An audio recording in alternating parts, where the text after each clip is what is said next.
¿Sabías que las enfermedades del corazón son la primera causa de muerte en México?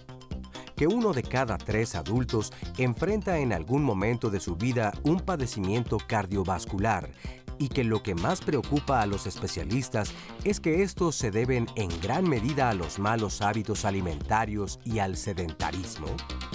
Hoy, en Diálogos en Confianza, los invitados nos darán respuestas a estas interrogantes y nos informarán los avances que se han logrado en las últimas décadas gracias en gran medida a la investigación y al desarrollo de nuevos fármacos y procedimientos quirúrgicos.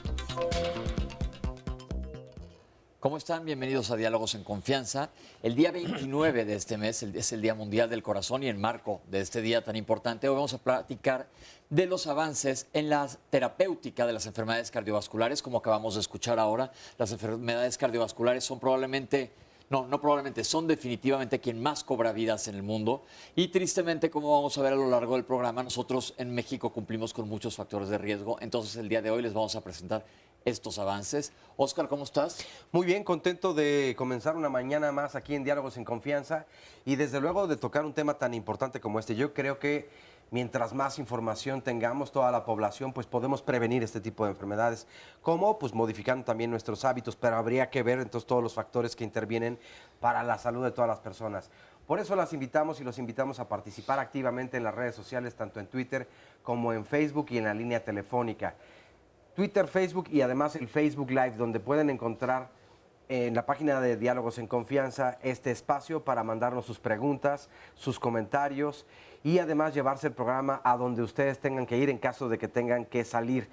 El número telefónico para comunicarse es el 51 66 40 00. Saludo con mucho gusto a nuestras compañeras y compañeros allá en el centro de contacto con la audiencia. Y también le doy la bienvenida a nuestras amigas, a Lía Vadillo y a Fabiola Ruiz. Ellas son las intérpretes en la lengua de señas mexicana y nos acompañan como todos los días a lo largo de estas 2 horas. Desde luego, pues le damos la bienvenida a todas las personas que también nos acompañan aquí en el estudio de Diálogos en Confianza y a quienes nos pueden ver a través de la señal internacional de Canal 11. Y bueno, pues le damos la bienvenida a nuestros especialistas. Oye, pero hay que mencionar algo muy importante. El día de hoy, Diálogos cumple 22 años, entonces estamos de manteles largos. Quiero felicitar a toda la gente que está involucrada en este gran proyecto que es Diálogos en Confianza. Hay gente que lleva aquí los 22 años. Yo soy relativamente de reciente añadidura, pero muchas felicidades a Canal 11. Y la verdad yo creo que es un programa, pues, ¿qué puedo decir? No, pues echarnos porras nosotros mismos. Entonces, felicidades a toda la producción. Y antes de que les presente a los especialistas que nos acompañan el día de hoy, vamos a ver el panorama general de las enfermedades cardiovasculares. Las enfermedades cardiovasculares son la principal causa de muerte en México y en todo el mundo. En cuanto a las estadísticas de las enfermedades cardiovasculares, desde hace varios años, la cardiopatía isquémica, que es la falta de un adecuado aporte de oxígeno al corazón, ocupa de los primeros lugares de muerte. Esto es el infarto agudo del miocardio. De acuerdo a su evolución, puede ocasionarnos insuficiencia cardíaca y muerte. También existe otro grupo importante de cardiopatías, como las que ocupan las enfermedades valvulares. En específico, actualmente lo que más vemos es la estenosis aórtica, por ejemplo.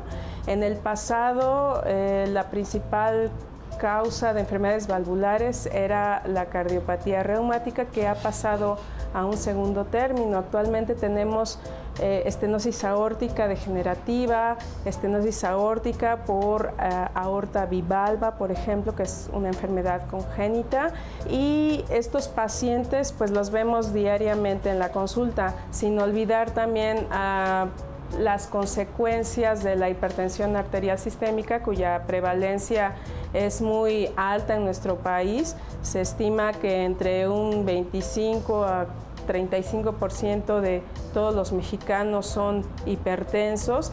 Como es una enfermedad considerada como el enemigo silencioso, que no suele dar síntomas hasta que el paciente ya tiene problemas de falta de aire, muchas veces los encontramos ya con crecimiento del corazón, a esto le llamamos cardiopatía hipertensiva, y otras consecuencias que nos pueden ocasionar arritmias cardíacas como fibrilación auricular, que es una arritmia muy temida porque es la principal causa de embolismo, cuyas consecuencias pueden ser graves. Hay que hacer conciencia que México es de los primeros lugares de obesidad, el segundo lugar a nivel mundial en adultos, el primer lugar a nivel mundial en población infantil, y esto pues nos trae muchas consecuencias.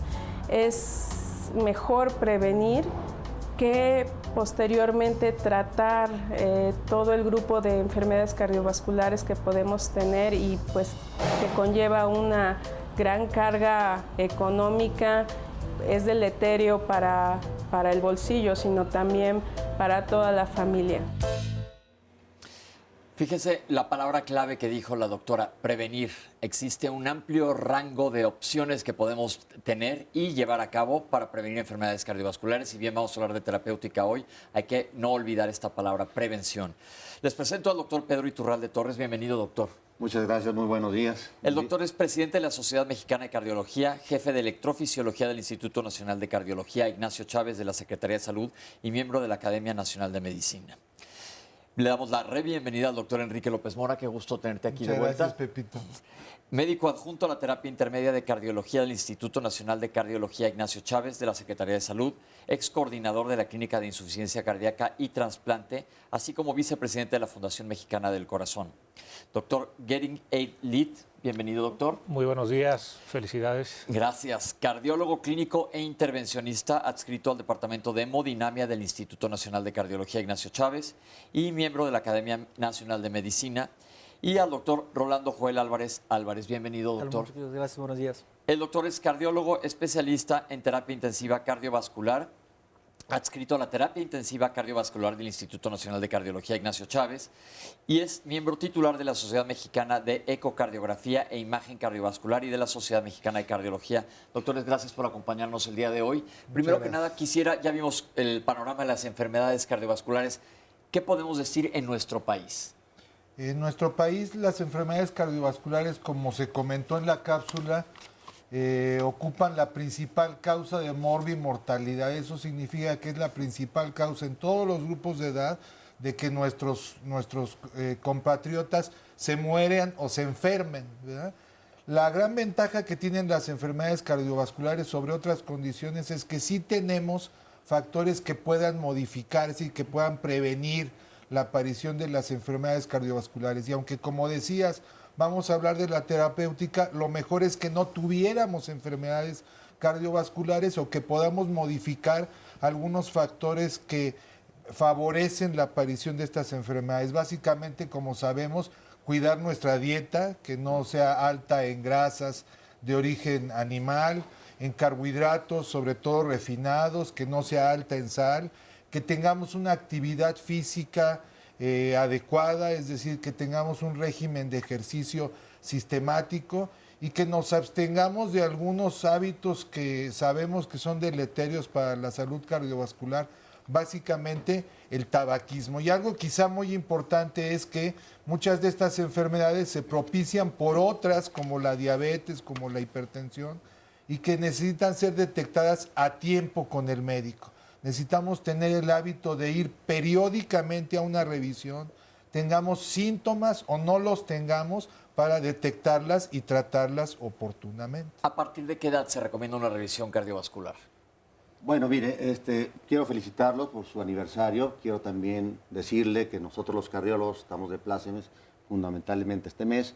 Vamos a celebrar el día 29, el Día Mundial del Corazón, una iniciativa que se inició por un médico catalán, el doctor Valles de Luna, que era presidente de la Federación Mundial del Corazón, y en unión con la Organización Mundial de la Salud y la UNESCO, que es una organización para la ciencia, la educación y la cultura, hicieron que el 29 de septiembre fuera el Día Mundial del Corazón. Esta iniciativa tiene como finalidad concientizar a la población que debe cuidar su corazón. Este año el lema es Tu corazón, mi corazón. Y quiere ver los factores de riesgo que ya mencionó Enrique López Mora, que son dos factores de tipo químico, que son fundamentalmente el colesterol y la obesidad, dos mecánicos, que son la diabetes y también quizás el aumento del peso, y algunos que son ya dirigidos fundamentalmente a la población, que son el ejercicio, la alimentación, justamente la ingesta mucho de azúcar, de grasas y de hábitos como el tabaco y el alcohol, que son deleterios. Aquí es donde es la prevención primaria. La edad en la cual se debe cuidar a nuestros pacientes depende, porque hoy en día tenemos muchos niños, y de hecho nuestra institución tiene muchos niños que nacen ya con cardiopatías congénitas. Estos ya son padecimientos aparte, pero que están ocupando un número muy importante de ingresos en el instituto, más del 30%. Segundo, pues obviamente los jóvenes estamos viendo más arritmias, y no solamente en pacientes que tienen estos factores de riesgo, sino que genéticamente tienen cierto componente que predisponen a algunas arritmias cardíacas que pueden ser deleterias.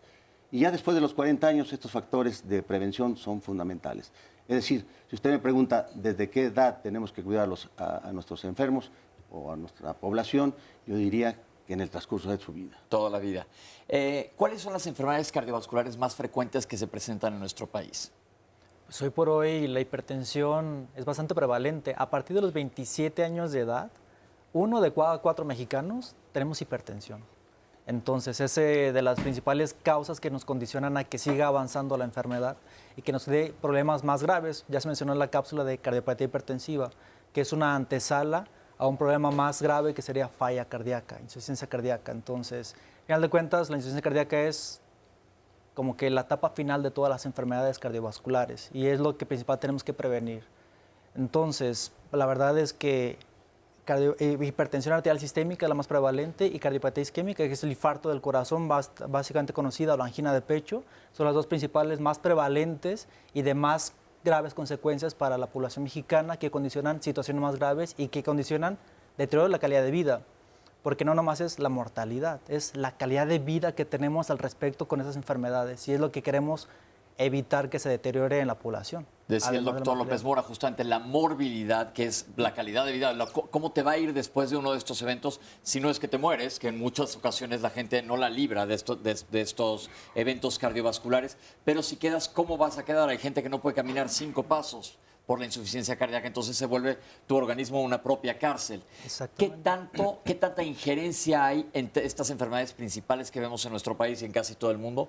La prevención, ¿qué tanto puede verdaderamente, qué impacto tiene sobre los resultados de esta enfermedad? Muy importante. Es muy importante la prevención, porque si hablamos de otras enfermedades cardiovasculares complementarias a lo que comentaban nuestros colegas, la hipertensión arterial y las valvulopatías, son otras 2 de las 5 o 6 principales enfermedades cardiovasculares, y la hipertensión arterial es una enfermedad que se puede prevenir para reducir la tasa o el riesgo de complicaciones. Por ejemplo, reducir la ingesta de sal, hacer ejercicios que ahora se han denominado ejercicios cardiovasculares, que son muy sencillos, como correr, trotar, la bicicleta o nadar. El ejercicio también reduce el riesgo de obesidad, el control adecuado de peso, que nos puede llevar a una serie de alteraciones, no solamente funcionales ni cardiovasculares, y también metabólicas, lo que se ha denominado el síndrome metabólico famoso, ¿no?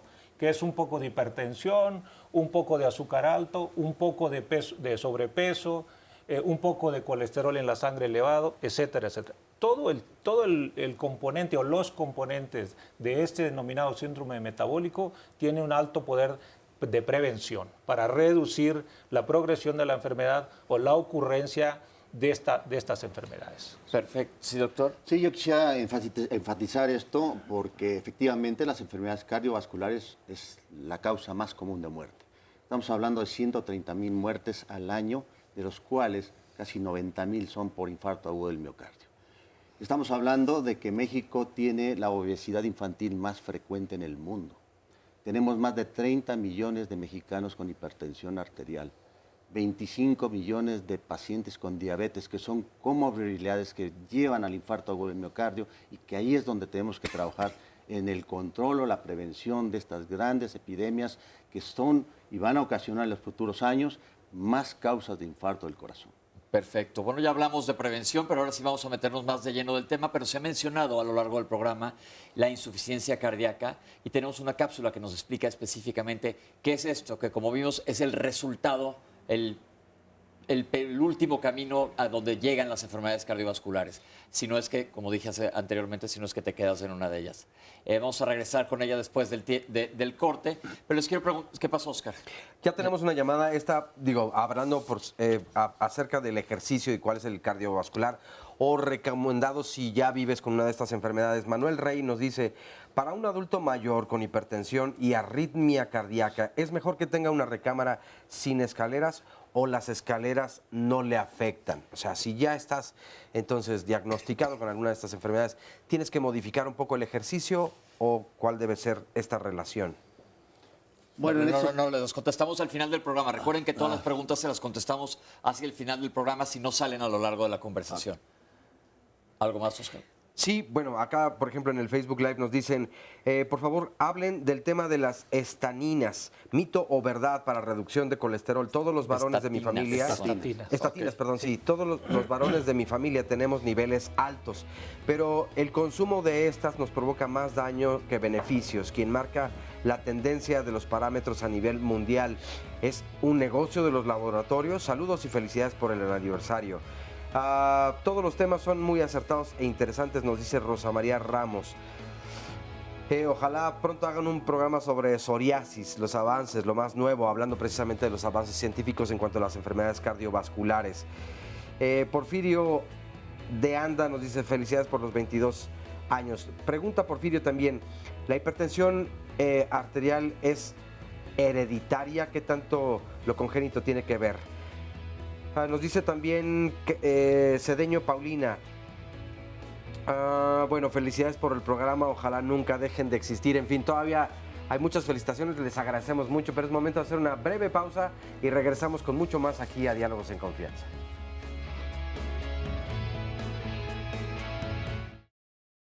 La insuficiencia cardíaca es aquel momento, aquella condición en la que el corazón no es capaz de bombear suficiente sangre para lo que el cuerpo necesita. Puede ser que se exprese únicamente al hacer un esfuerzo, o puede ser en casos más graves que se exprese cuando uno está haciendo un pequeño esfuerzo como comer, o incluso no pueden vestirse o bañarse. Todo se reduce a que el corazón es incapaz de aumentar el flujo de sangre en el cuerpo, porque se ha debilitado de alguna manera. El tratamiento de la insuficiencia cardíaca es multifactorial. No podemos hablar de una sola cosa. En principio, uno debe buscar la causa de la insuficiencia cardíaca.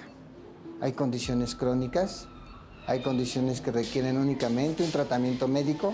Algunas otras condiciones requieren una operación, cambiar alguna válvula, poner puentes hacia las coronarias. En fin, uno debe de trabajar en el diagnóstico para saber cuál es el tratamiento ideal de la insuficiencia cardíaca. Avances en el tratamiento de la insuficiencia cardíaca sí hay. Sin embargo, centrados en los conocimientos de largo tiempo de qué debe uno hacer en la insuficiencia cardíaca. 3 puntos importantes. Se utilizan diuréticos que nos ayudan a eliminar el exceso de líquido que se ha acumulado. Se utilizan medicamentos vasodilatadores que hacen que el corazón trabaje con menos esfuerzo. Y se utilizan también algunos otros medicamentos que refuerzan la capacidad del corazón. Algunos medicamentos son tomados como pastillas. Algunos otros, en condiciones más graves, pues requieren que el enfermo esté hospitalizado. E incluso en condiciones ya más severas se ha llegado al trasplante de corazón. Grandes avances, por supuesto, porque hay miles y miles de personas en el mundo que tienen un corazón trasplantado y que pueden llevar a cabo una vida, pues bueno, cercana a lo normal. Deben de cuidarse mucho, por supuesto, pero avances, hay grandes avances en la insuficiencia cardíaca. Doctores, nos han dicho que varias de las enfermedades cardiovasculares nos pueden llevar a insuficiencia cardíaca, por ejemplo, un infarto, por ejemplo, la hipertensión arterial sistémica, los problemas valvulares. ¿Existen diferentes categorías de insuficiencia cardíaca o todos los pacientes son iguales? ¿Se clasifican de diferente modo? Sí, la insuficiencia cardíaca, como ya decía el doctor Álvarez hace un momento, digamos que es el estadio final, la vía común de evolución de muchas enfermedades cardiovasculares. De hecho, en la clínica de insuficiencia cardíaca del Instituto Nacional de Cardiología, diríamos que las principales 5 causas de insuficiencia cardíaca son la cardiopatía isquémica en fase dilatada. Esto significa la obstrucción de las arterias coronarias que genera isquemia. Isquemia es la falta de riego, la disminución del riego sanguíneo al corazón. Es decir, cuando el corazón no recibe suficientemente sangre a través de las arterias coronarias o inclusive cuando se obstruye y genera un infarto, a eso le llamamos isquemia miocárdica, y cuando esto genera que el músculo se dañe irreversiblemente, se dilata. Eso le llamamos cardiopatía isquémica en fase dilatada. Esa es la primera causa. La segunda causa son las miocardiopatías. ¿Qué significa miocardiopatías? Que el corazón, que es un músculo en sí, capaz de generar presión y bombear la sangre hacia el resto del organismo, pierde fuerza, se debilita y también se dilata, disminuyendo con ello el aporte de sangre a todo el organismo. Entonces, la segunda son las miocardiopatías dilatada o hipertrófica, que es cuando se engruesa la pared del corazón. La tercera es la cardiopatía hipertensiva en fase dilatada. Eso significa que cuando un paciente padece hipertensión arterial durante largo tiempo, esto daña, impone una mayor carga de funcionamiento al corazón y a la larga termina por dilatarlo y nuevamente se debilita propiamente la fuerza de contracción del corazón y la capacidad de bombeo. En cuarto lugar están las valvulopatías. Eso significa que las válvulas del corazón, que tenemos 4, la aórtica, la mitral, la tricúspide y la pulmonar, se enferman habitualmente por inflamación crónica, como en la fiebre reumática, o a veces por degeneración. La doctora Leticia Chávez en una de las cápsulas hablaba de estenosis aórtica. Eso significa que la válvula aórtica, que es la que conecta el ventrículo que envía sangre al resto del organismo a través de una arteria principal que se llama la aorta, tiene una valvulita y esta se enferma, se hace mucho más estrecha. Eso es a lo que le llamamos estenosis, y esta es una de las principales causas, aunque no la única válvula que se enferma. Muchas otras se enferman y generan que el corazón sufra daños irreversibles. Y finalmente una enfermedad infecciosa propiamente que se encuentra todavía en muchas regiones de nuestro país, y que es la enfermedad de Chagas, que también genera tanto arritmias, de las cuales el doctor Iturralde es todo un experto, como daño propiamente al corazón desde el punto de vista contráctil. Digamos que aunque no las únicas, son las principales 5 causas en nuestro medio de insuficiencia cardíaca. Entonces, insuficiencia cardíaca, básicamente pensemos que el corazón es una bomba y empuja agua. O, por ejemplo, me tomo un buche de café y lo quiero escupir para afuera, lo escupo a cierta fuerza. Si mis cachetes se aguadaran, no funcionaran, me colgaran los cachetes, no podría lanzar el buche para afuera como debería. O si se me hacen muy gordos por adentro, tampoco va a acabar la cantidad de café adentro de la boca. El corazón deja de funcionar como una bomba adecuadamente y varios caminos nos llevan a la insuficiencia cardíaca. Pero platíquenme, por ejemplo, me dio un infarto, ¿voy a quedar igual que todos los demás pacientes que han tenido un infarto o hay diferentes grados de insuficiencia? Bueno, yo quisiera aquí comentar algo importantísimo. La causa más común de insuficiencia cardíaca es la cardiopatía isquémica, el infarto agudo del miocardio. Entonces, lo importante es tratar el infarto en el momento que se presenta, y Guerin es un experto en eso. ¿Por qué? Porque si nosotros tratamos a los enfermos, llegan al hospital, son diluidos los trombos o bien se abre con un stent, la capacidad de que desarrollen insuficiencia cardíaca a posteriori será mucho menor. Hoy en día tenemos 2 endemias muy importantes. Uno es la fibrilación auricular y otro es la insuficiencia cardíaca. Pero se está trabajando mucho en tratar de que estos pacientes, que son la mayoría, lleguen a los hospitales en las primeras 6 o 12 horas para que sean tratados y no tengan esa evolución de insuficiencia cardíaca. Pues mientras más pronto, como decimos todos los lunes, mientras más pronto tratemos una enfermedad, va a ser más fácil. Y se ha hablado de stents, tenemos una cápsula que nos enseña qué es un stent, porque si hemos platicado que aquí tenemos una parcelita en donde yo planto jitomates y tengo una manguera que los riega y le corto el agua a la manguera o le cierro el chorro del agua y va a llegar menos agua, mis jitomates van a sufrir. Exactamente lo mismo pasa con el corazón. Vamos a ver qué es esto de los stents y que nos explique el doctor cómo funciona. Vamos a ver la cápsula. Claro que sí. Un stent es una prótesis vascular, es un pequeño resortito, sirve para tratar lesiones vasculares. Lo más comunes son para uso para tratar lesiones coronarias. Es de varias aleaciones de metal. Si ustedes recuerdan, pueden imaginarse la forma de un stent, aquellos resortitos de las plumas de antes, que pueden ser en forma espiralada. y funcionan como una férula para que la coloquemos dentro de las arterias obstruidas del corazón, habitualmente las coronarias, y funciona como una férula para abrir y que esa arteria permanezca abierta y que mejore el riego en el corazón. Hay muchos tipos, de hecho los stents se pueden ocupar para tratar cualquier arteria del cuerpo, puede ser coronarias, carótidas, lesiones en las arterias de las piernas, en la aorta. Entonces hay muchos tamaños, muchas longitudes para cada arteria del cuerpo. Ahora, hablando más específicamente de las arterias coronarias, que son las que más utilizamos, hay dos tipos de stent. Un stent que es prácticamente de puro metal, de varios tipos, el más común es acero inoxidable o cromo cobalto. Y hay otro tipo de stents que se llama stent liberador de fármaco o de droga. Estos stents lo que hacen es que están cubiertos de un plástico bioabsorbible, biocompatible, que libera un fármaco y que tiene como objetivo que al implantarlo en la arteria coronaria prevenga que se vaya a tapar nuevamente esa arteria. Porque recordar que el stent, al final, siendo un metal, dentro de una arteria es un cuerpo extraño y genera una respuesta inflamatoria, una respuesta de cicatrización por dentro. Este grupo de stents que liberan fármaco previenen que este fenómeno ocurra. Hacen que la cicatriz, digamos, dentro del vaso sea una cicatriz finita que no vuelva a tapar el stent. Los stents que ocupamos actualmente aquí en México y en todo el mundo, la gran mayoría son stents que liberan fármaco. Hay varios tipos de fármacos. Los stents revolucionaron el tratamiento de la enfermedad coronaria.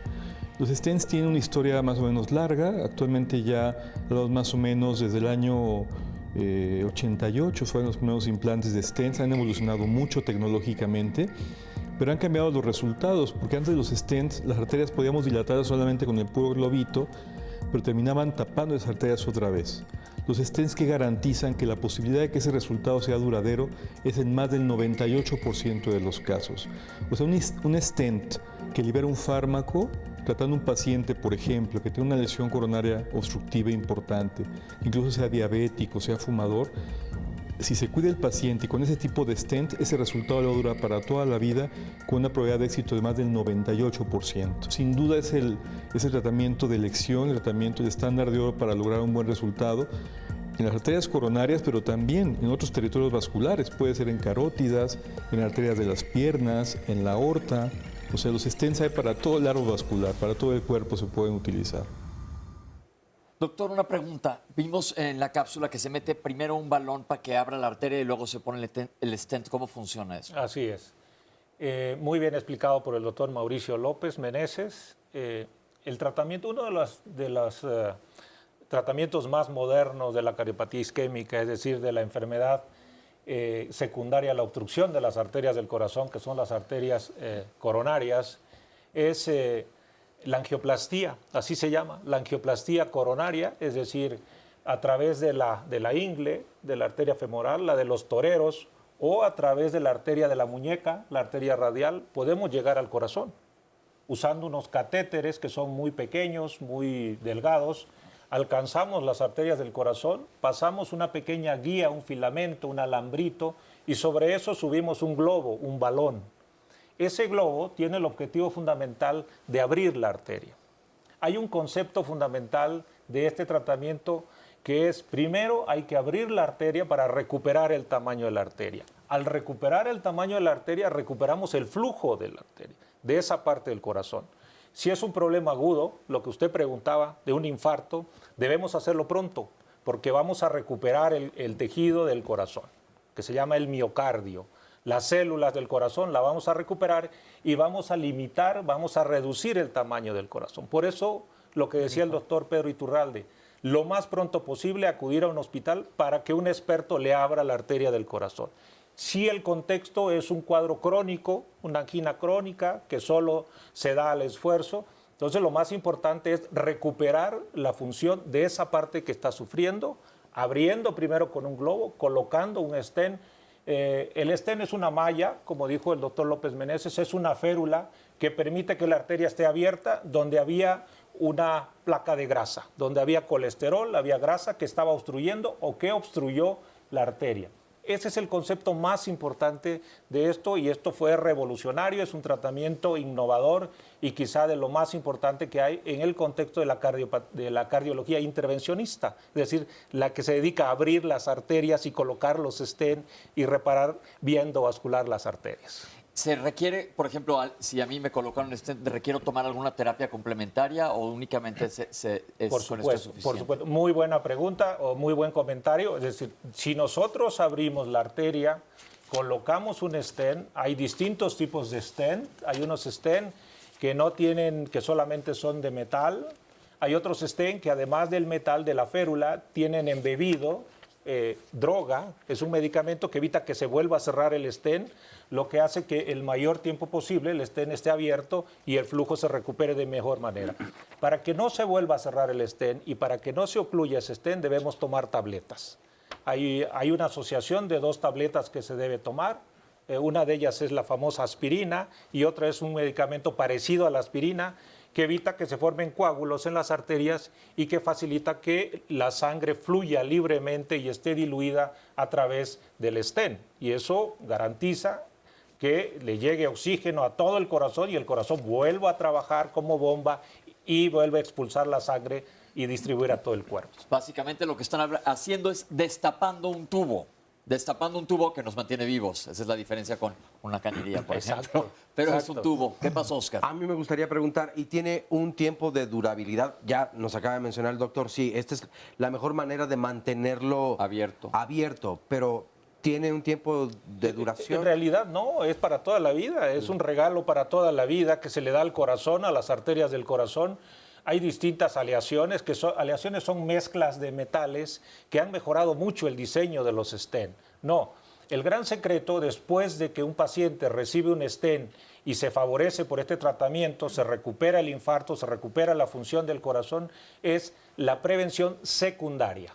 Es decir, debo hacer ejercicio, debo controlar mi colesterol, debo bajar de peso, debo poca sal o no sal, etcétera, etcétera. Control de factores de riesgo para prevención secundaria. Y no dejar de tomar los medicamentos que favorecen que ninguno o que el flujo a través de las arterias del corazón se mantenga fluido, ¿no? Que se mantenga constante. Es muy importante la prevención secundaria después de un infarto y después de recibir un tratamiento de esta magnitud. Perdón, quería comentar, y justamente esto del infarto evita primero la mortalidad temprana del infarto, es decir, cualquier persona que tiene un dolor opresivo o un dolor epigástrico, subescapular, debe acudir al médico para ver que no sea un infarto. ¿Por qué? Porque evita la muerte que ocurre en un 40% en las primeras 8 horas. Y segundo, si se logra destapar con estos stents, no va a desarrollar insuficiencia cardíaca en los años que comentábamos, que es lo que estamos tratando en este momento. Y además otra cosa muy importante, en el paciente que ya tiene insuficiencia cardíaca, también tiene importancia la cardiología intervencionista. La razón es que cuando un paciente llega a la clínica de insuficiencia cardíaca, uno investiga la causa y la potencial reversibilidad de algunas. Cuando descubre isquemia miocárdica, ya habíamos quedado que es la falta de irrigación, valora las coronarias y es posible tratar de evaluar si parte del miocardio es todavía recuperable y en ese caso pues, la cardiología intervencionista es nuevamente muy importante. Es decir, debe quedar claro que la cardiología intervencionista ha sufrido una evolución, estamos hablando de avances muy importante a lo largo de los últimos años. Los stents y los dispositivos en general son mejores, de mejor calidad y son mucho más accesibles. Tiene importancia desde luego cuando tienes un evento agudo en el tratamiento de ese problema agudo, básicamente los síndromes coronarios agudos, el infarto del miocardio, también en el tratamiento del propio paciente y en la prevención y tratamiento de la insuficiencia cardíaca. Esto es muy importante. Vamos a ir un corte, ahorita regresamos. Pero como vemos entonces, la angioplastía, que es primero abrir el balón, es importante y después se mete el stent, que básicamente nos está salvando la vida. Y el doctor mencionó que es muy importante que reconozcamos la diferencia entre prevención primaria, es hacer que no suceda nada en absoluto, que no tengamos ningún evento cardiovascular, y una prevención secundaria, es cuando ya tuviste un problema cardiovascular, evitar que se siga complicando o que se repita ese evento empeorando tu salud. Volvemos al mensaje principal que siempre nos interesa aquí en Diálogos en Confianza. La prevención es lo principal y estamos viendo que ha avanzado muchísimo la medicina. Vamos a pasar a más temas dentro de la cardiología para seguir viendo cómo van los avances en este tipo de enfermedades que son tan comunes. No se vayan, vamos a hacer un corte y regresamos con ustedes ahorita aquí a Diálogos en Confianza.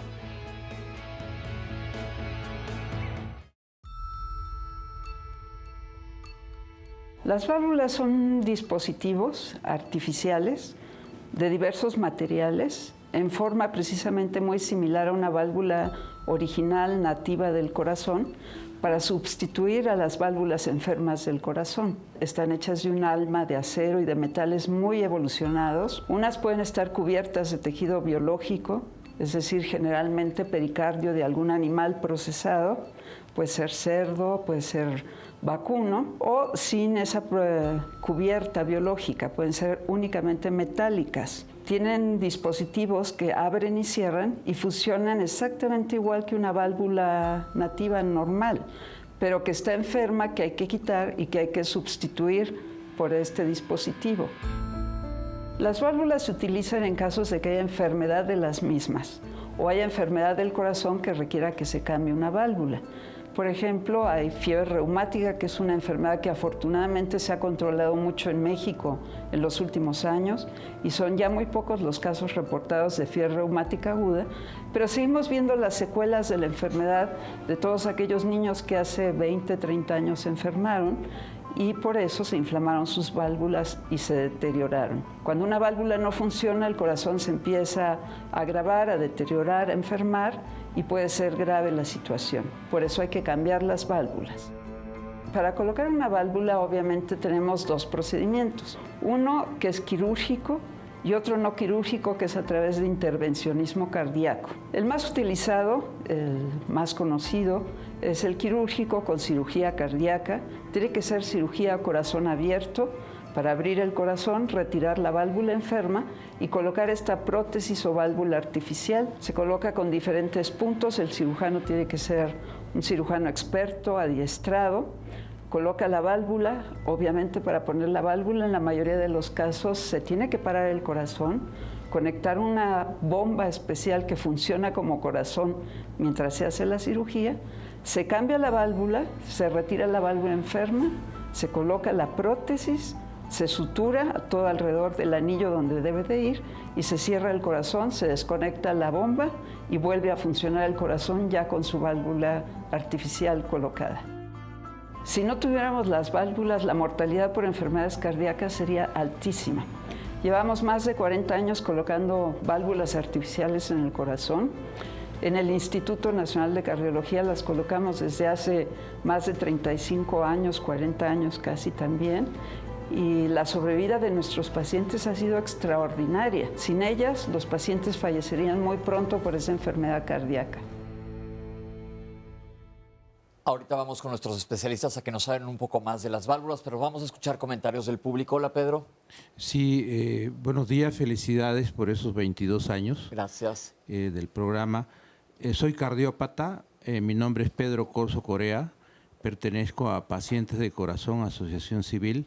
Abril 2017 padecí un infarto agudo al miocardio, fui tratado eficientemente por ese maravilloso equipo de médicos del Centro Médico Nacional 20 de noviembre. Salí afortunadamente bien, mi intervención fue oportuna. El infarto ocurre un poco antes de las 12 de la noche, calculo que 8, 9, 10 de la mañana del día siguiente, me están haciendo el cateterismo, me colocan un stent grado 4 y estoy en una fase de prevención secundaria en donde trato de cumplir con todos los requerimientos que me ordenan los doctores y bueno, apostarle a la prevención. Creo que son momentos muy importantes que tenemos que hacernos responsables de nuestra vida, de nuestra salud. Y Valentín Foster insiste en que tenemos más que prevenir la enfermedad, más bien curar la enfermedad, tenemos más que prevenir la enfermedad. Es decir, la educación. Él tiene un programa muy interesante de dieta con niños, es un programa piloto en algunos países que creo que le deberían de apostar a esto aquí en México en las políticas públicas de salud. Perfecto, muchísimas gracias por comentar su caso. Vamos a platicar ahora con... Hola, buenos días, felicidades por estos 22 años del programa. A mí hace 4 años me dio un infarto y me destaparon 2 arterias, me pusieron 2 stents.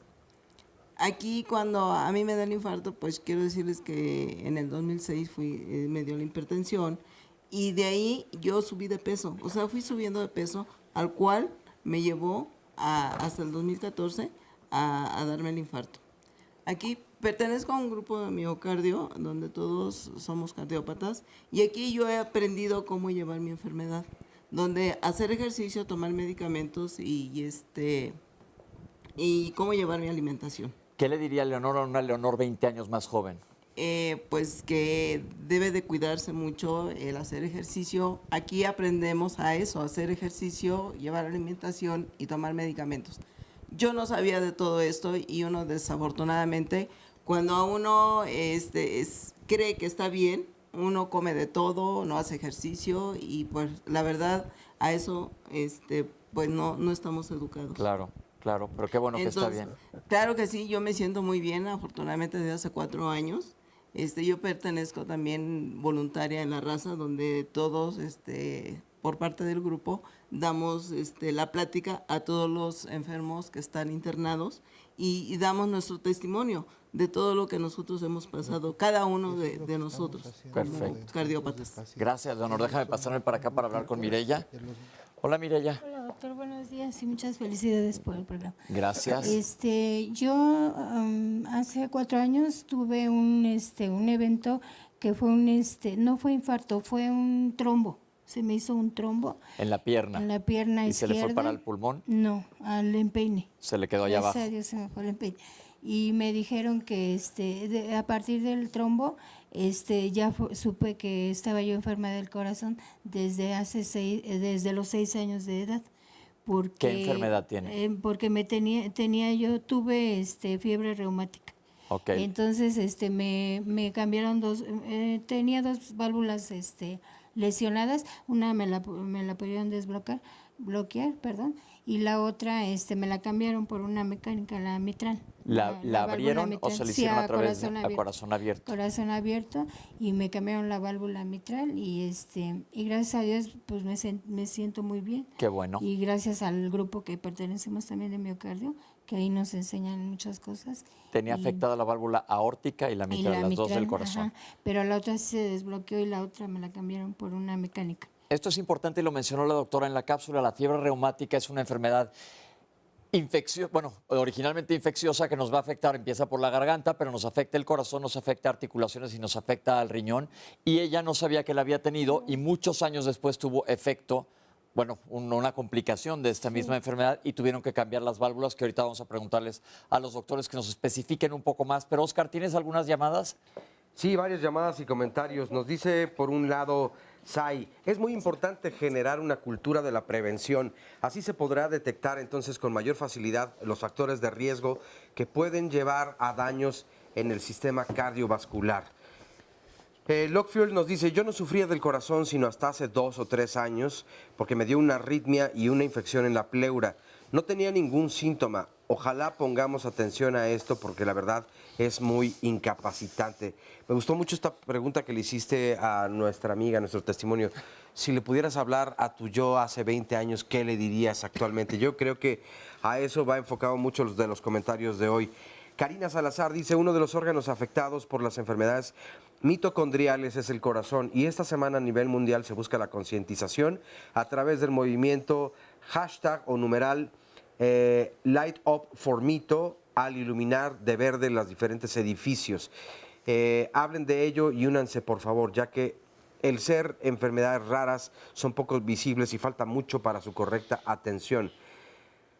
Cuando corro unos metros me agito demasiado, nos dice Karina Kramer. No soy hipertensa y no fumo. ¿A qué se puede deber esta circunstancia?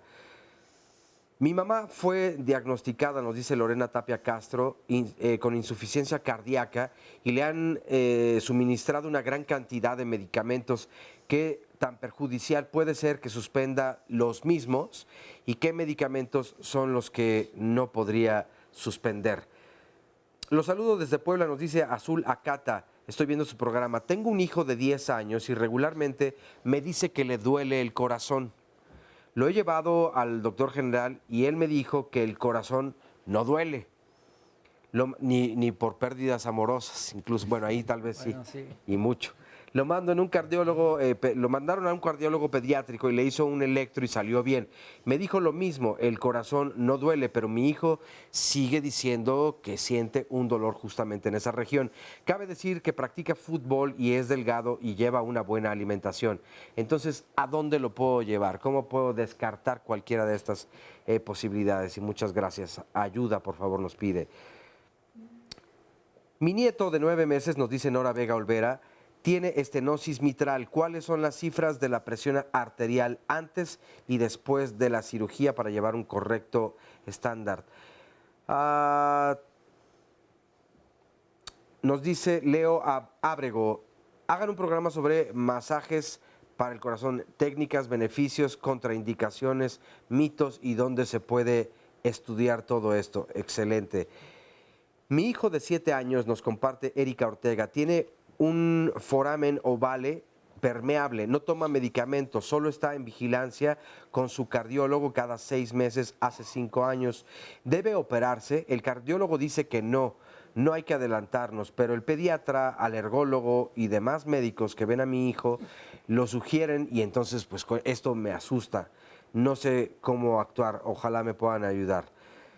Tuve un infarto, nos dice Esteban Reséndiz, y me realizaron una operación y actualmente tengo 6 stents. Actualmente tomo medicamentos. Sin embargo, me cuesta mucho trabajo realizar ejercicio. ¿Cómo puedo saber hasta cuánto ejercicio puedo realizar sin correr ningún riesgo? Que por cierto, en cuanto a eso, María Ramírez nos dice, yo practico natación desde hace 8 años y nado 500 metros diariamente. Tengo valvulopatía leve, un soplo cardíaco pequeño e hipertensión. ¿Puedo nadar?, se pregunta. Mi cardiólogo dice que sí, pero los médicos que me valoran en la alberca prefieren que no lo haga. Entonces, ¿qué es lo que debo hacer? ¿A quién le hago caso? Esta otra llamada nos dice Patricia Pérez Cano. A mí me dio un preinfarto cuando tenía 40 años y a los 44 volví a sufrir otro episodio similar. Me atiendo en el ISSSTE, pero nunca me han mandado a cardiología. ¿Por qué si ya saben que estamos mal del corazón, no nos mandan directamente a cardiología y solo nos dan pastillas? Bueno, todavía hay muchas más preguntas, pero son hasta el momento parte de las que nos hacen llegar. Muchas gracias. Doctor, retomemos la cápsula de las válvulas. ¿Cómo está México en cuanto a tratamiento de valvulopatías? México es uno de los países que tiene más experiencia. Como decía la doctora Lassi, en la cápsula tenemos alrededor de 40 años implantando válvulas protésicas cardíacas, básicamente de 2 tipos. Uno, las válvulas mecánicas, que están compuestos de una aleación, o sea, como decía el doctor Guerin, de una mezcla de metales que lo hacen inerte, es decir, no hay un rechazo del organismo hacia las válvulas. Cuando decimos inertes, que son superficies que no son capaces de desencadenar la respuesta inmune y por lo tanto no se rechazan.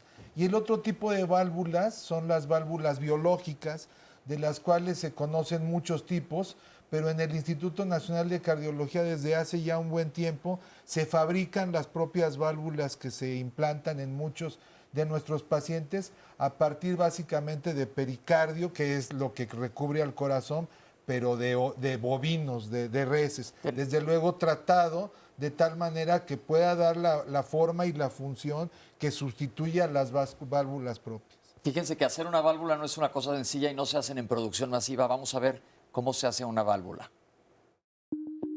En el Instituto Nacional de Cardiología se empieza a tener un primer modelo de bioprótesis cardíaca el 24 de febrero de 1983, siendo el único lugar en el país donde se diseñan y se desarrollan todo este dispositivo de implante. Las válvulas como tal, si bien es cierto, tuvieron un inicio siendo mecánicas en el mundo, sus diferencias con los flujos que se presentan fueron mucho mejor diseñados o obtenidos con estas bioprótesis. Entonces el pericardio bovino genera a nivel mundial un inicio muy importante. Para entonces el instituto pues comienza con esta apuesta de desarrollo e investigación. Ha venido evolucionando en ciertas propuestas como de tratamientos químicos que hace la fijación del tejido, la esterilización, propiamente diseño estructural de cómo se manufacturan estas, en la intención de siempre obtener un mejor diseño que pueda ser competitivo con las comerciales, ¿no? Tener la idea de que las cosas que se diseñan en México como dispositivos pueden tener la misma calidad y el mismo desempeño, la misma funcionalidad que cualquier bioprótesis que se pueda tener de cualquier parte del mundo. El proceso de las válvulas se puede dividir en varias etapas, algunos procesos químicos, algunos procesos propiamente de la manufactura. El día de hoy no existe un equipo, una máquina donde se le pueda poner pericardio, se le pueda poner sutura, donde se le pueda poner tela y que a su vez a la salida tengamos una bioprótesis. Eso todavía no existe en el mundo. Estas manufacturas tienen que ser directamente todavía hechas a mano. Es una técnica manual. Aquí en el instituto es el único lugar donde incluso pericardio bovino como tal dispuesto para tener otros dispositivos, es el único lugar donde se desarrolla hasta la fecha. No solo hemos hecho este tipo de dispositivos como tal o aplicaciones, se han incluido algunos más en este departamento, pero esencialmente pues, las válvulas siguen siendo uno de los elementos que nos ha dado por tradición un buen resultado. En promedio se implantan alrededor de 500 válvulas.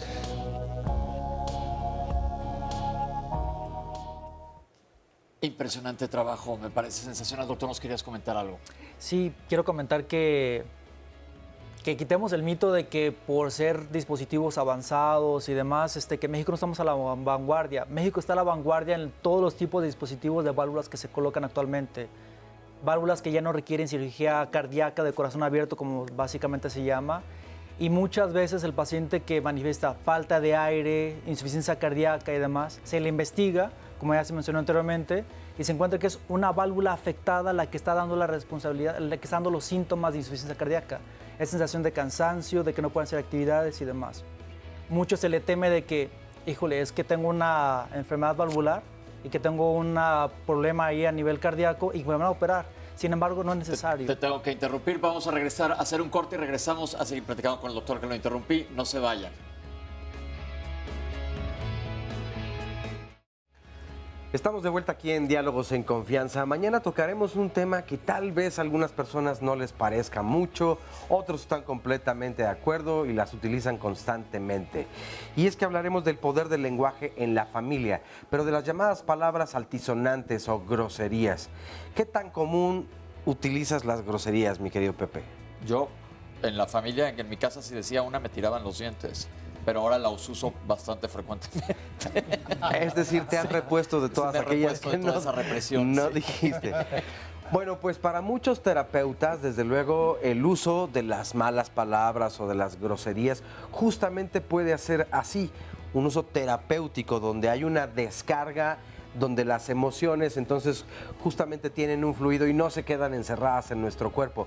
Pero tú, ¿qué tan de acuerdo estás con educar a las hijas y a los hijos de esta manera? ¿Les das libertad para que de vez en cuando expresen una mala palabra o les reprimes y les vuelas un diente como le pasaba a nuestro querido Pepe? Bueno, pues mañana de eso hablaremos aquí en Diálogos en Confianza. Creo que es un tema muy importante al que debemos atender, porque qué tan liberador puede ser, bueno, pues de ello sabremos mañana en punto de las 9. Y para venir aquí al estudio, marquen ahora mismo el 53 41 44 35 y vengan a decir todas las groserías que quieran. Vamos a ver el resumen de la primera parte. La gran ventaja que tienen las enfermedades cardiovasculares sobre otras condiciones es que sí tenemos factores que puedan modificarse y que puedan prevenir, cuidar nuestra dieta, que no sea alta en grasas de origen animal, en carbohidratos, sobre todo refinados, que no sea alta en sal. Es una actividad física adecuada, es decir, que tengamos un régimen de ejercicio sistemático. Concientizar a la población que debe cuidar su corazón. Este año el lema es tu corazón, mi corazón. Dos factores de tipo químico, que son fundamentalmente el colesterol y la obesidad. Dos mecánicos, que son la diabetes y también quizás el aumento del peso, la ingesta mucho de azúcar, de grasas y de hábitos como el tabaco y el alcohol, que son deleterios. Después de los 40 años, estos factores de prevención son fundamentales. Es decir, si usted me pregunta desde qué edad tenemos que cuidar a nuestros enfermos o a nuestra población, yo diría que en el transcurso de su vida. A partir de los 27 años de edad, 1 de cada 4 mexicanos tenemos hipertensión, cardiopatía hipertensiva, que es una antesala a un problema más grave que sería falla cardíaca, insuficiencia cardíaca. Entonces, la insuficiencia cardíaca es como que la etapa final de todas las enfermedades cardiovasculares. Hipertensión arterial sistémica es la más prevalente y cardiopatía isquémica, que es el infarto del corazón, básicamente conocida, o la angina de pecho, son las dos principales más prevalentes. No nomás es la mortalidad, es la calidad de vida que tenemos al respecto con esas enfermedades y es lo que queremos evitar que se deteriore en la población. La hipertensión arterial es una enfermedad que se puede prevenir para reducir la tasa o el riesgo de complicaciones. Se han denominado ejercicios cardiovasculares que son muy sencillos como correr, trotar, la bicicleta o nadar. Las enfermedades cardiovasculares es la causa más común de muerte. Estamos hablando de 130,000 muertes al año. Cualquier persona que tiene un dolor opresivo o un dolor epigástrico o subescapular debe acudir al médico para ver que no sea un infarto.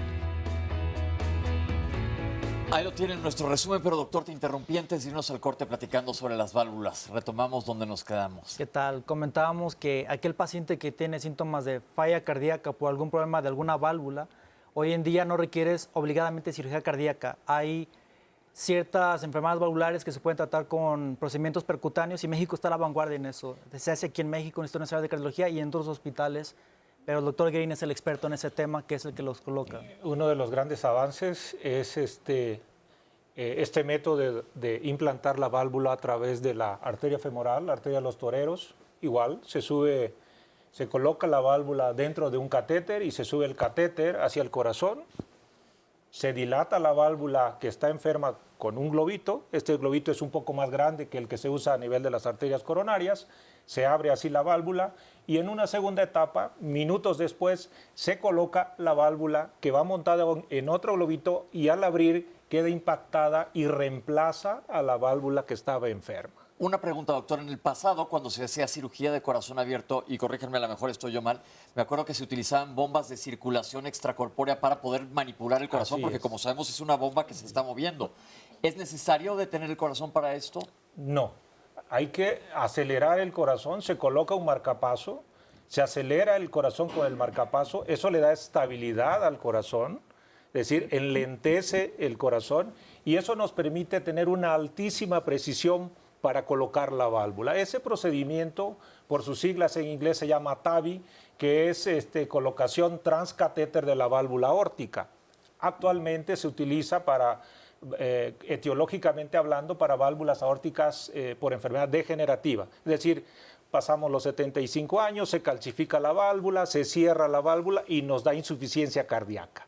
Entonces, una posibilidad de tratamiento en estos pacientes mayores de 75 años, con alto riesgo para cirugía abierta, con circulación extracorpórea y que tienen que estar en terapia intensiva y recuperarse el mayor tiempo posible, es este tipo de procedimientos. Pero hay que estar orgullosos. En México llevamos 6 años haciendo este procedimiento y una noticia que quiero darles que hace una semana en Londres, en un congreso muy importante, se presentó la primera válvula fabricada en el instituto para colocación transcatéter en un modelo experimental. Entonces hay que estar orgullosos de lo que Comentábamos ahorita en el corte que después de tanta mala noticia que escuchamos, qué bonito es escuchar noticias como estos avances que tiene la ciencia en nuestro país, hechas aquí en México, colocadas por médicos locales también, y estamos en punta de lanza en esto y los felicitamos en el instituto. Aquí yo creo que me voy a tomar un segundo nada más para felicitar cuando la gente dice, wow, los doctores que avanzados van, no nada más son los doctores, es todo un equipo, a los ingenieros, la gente que se dedica a biomédica, hay que felicitar también, porque esto probablemente nosotros seamos los que damos la cara al equipo médico, pero hay mucha gente atrás de esto que vale la pena mencionar y felicitar. Vamos a pasar a otro avance que existe, que probablemente es algo que hayan ustedes escuchado hablar en el pasado, pero ha ido avanzando muchísimo la tecnología. ¿Qué es un marcapasos? Vamos a ver. Un marcapaso es una especie de una computadora pequeñita, un dispositivo electrónico que toma la función de producir impulsos eléctricos cuando el corazón no produce adecuadamente los propios, que permite ver los latidos propios del corazón e intervenir cuando no se produce un latido propio del corazón o cuando ese latido se ve bloqueado dentro del sistema normal de conducción del corazón. Generalmente se compone de un marcapaso natural que le llamamos nodo sinusal y se conduce a través del sistema eléctrico del corazón a otra estructura anatómica que detiene un poco el impulso eléctrico para continuar hacia la parte inferior del corazón, que se llama ventrículos, y de esta forma llegar a tener latidos sincrónicos de las aurículas hacia los ventrículos, de tal forma que eso es lo que nosotros percibimos como latido cardíaco cuando ponemos nuestra mano sobre el pecho, o cuando ya pasa la sangre a través de las arterias, lo percibimos como un pulso. Normalmente el pulso va entre 50 y 100 latidos por minuto. Cuando el paciente tiene un pulso bajo de menos de 50 latidos por minuto, entonces estamos hablando que sus pulsaciones son lentas y probablemente requiera una intervención de este tipo. Como ya explicaba, cuando el paciente tiene las pulsaciones más lentas de lo normal y además tiene síntomas que pueden ser desde la sensación de fatiga, paciente que puede estar mareándose también, o incluso que tiene pérdida del estado de conciencia, es decir, que se desmaya, son personas que deben de acudir a una revisión médica porque muy probablemente está fallando el marcapaso natural del corazón, y entonces su médico deberá evaluarlos y en base a ello decidir si se requiere un marcapaso. De hecho, muchos de los miedos de los pacientes es ¿qué me va a pasar después del implante del marcapaso? Y es algo que generalmente los alienta a saber que el marcapaso justamente va a hacer que el paciente tenga más energía, porque ya no va a estar fatigado, ya no se va a estar mareando, e incluso en las primeras 48 horas puede hacer mejor sus actividades que antes del marcapaso. La recuperación es muy breve, el procedimiento puede durar 1 hora o incluso menos en algunas manos expertas. Una vez que se recupera el paciente, se reintegra al 100% sus actividades normales y puede generalmente hacer todo. Puede usar su celular, puede usar horno de microondas. El marcapaso hoy en día está protegido contra la mayoría de las interferencias que puede haber en el medio ambiente.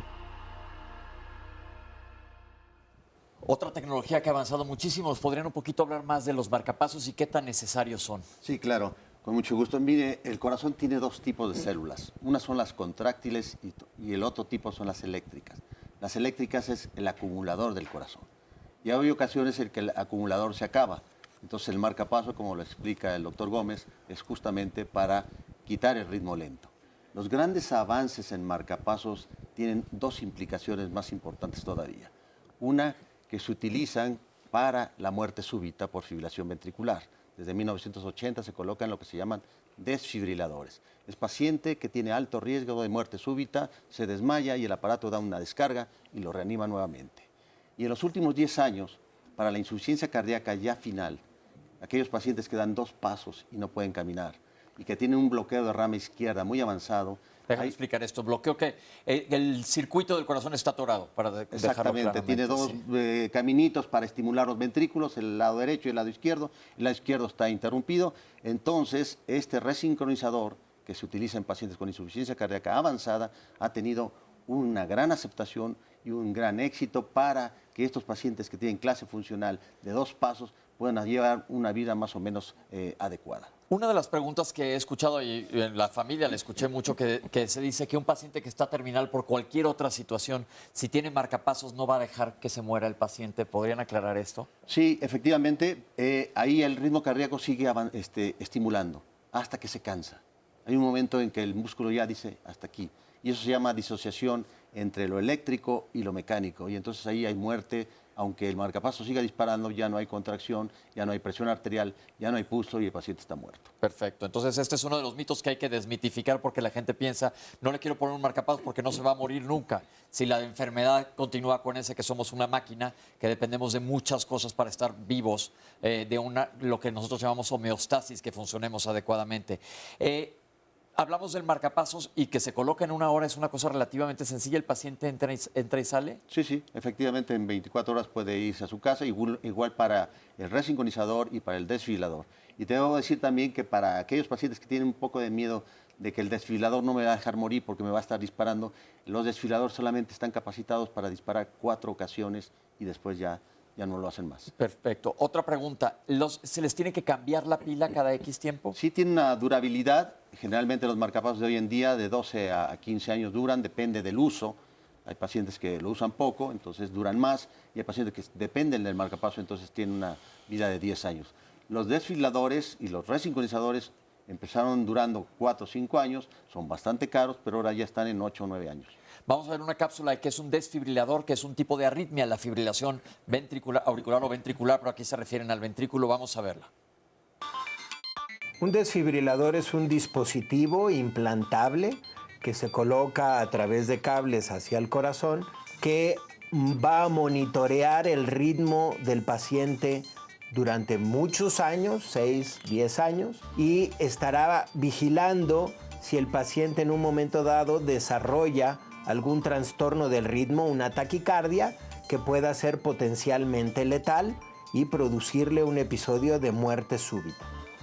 Si esto llega a suceder, si el paciente tiene un episodio de arritmia muy rápida, potencialmente letal, lo que hace el dispositivo es tratar de estimular el corazón a frecuencias altas o bien aplicar una descarga eléctrica para restaurar el ritmo normal del corazón y evitarle al paciente fallecer de forma súbita por una arritmia de este tipo.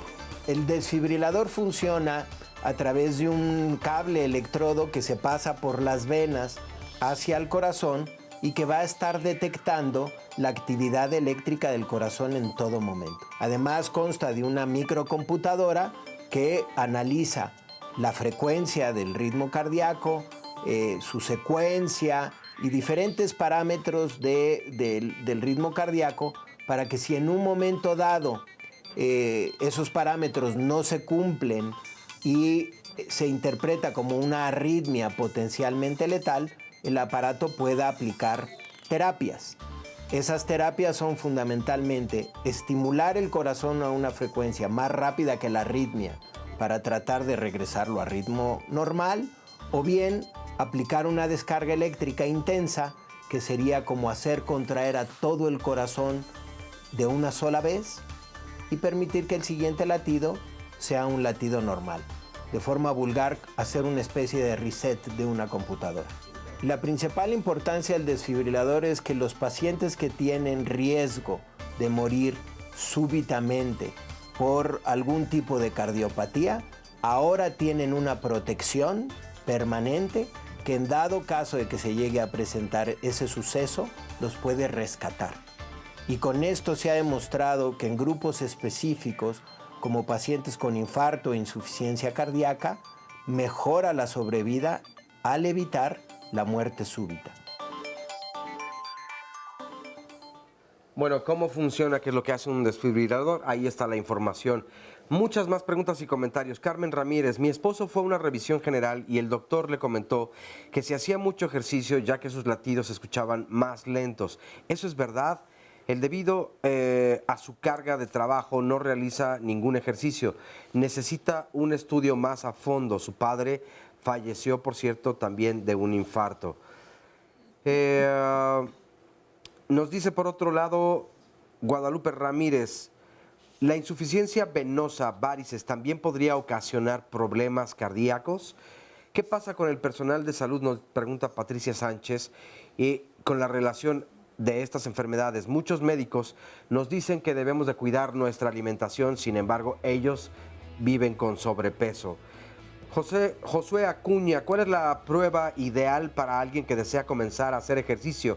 He conocido un par de personas que salieron con pruebas de esfuerzo totalmente normales y han sufrido infartos mientras corrían. Entonces, ¿cuál es la prueba ideal para conocer el funcionamiento del corazón antes de comenzar con la actividad física? Gracias de antemano.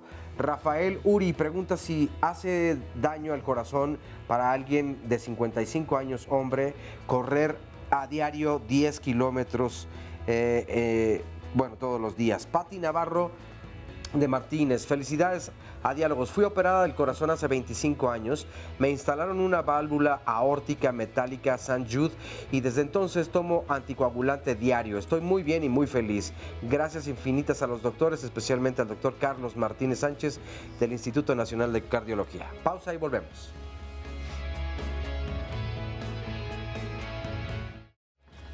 Bueno, pues hoy y el 29 de septiembre, como ya sabemos, es un día muy especial para el corazón, pero el Instituto Nacional de Cardiología hace una invitación no solamente para un día, para varios días, para varios años, porque los invita a participar en este proyecto llamado Tlalpan 2020, que el objetivo es conocer la frecuencia con la que la población mexicana desarrolla hipertensión arterial.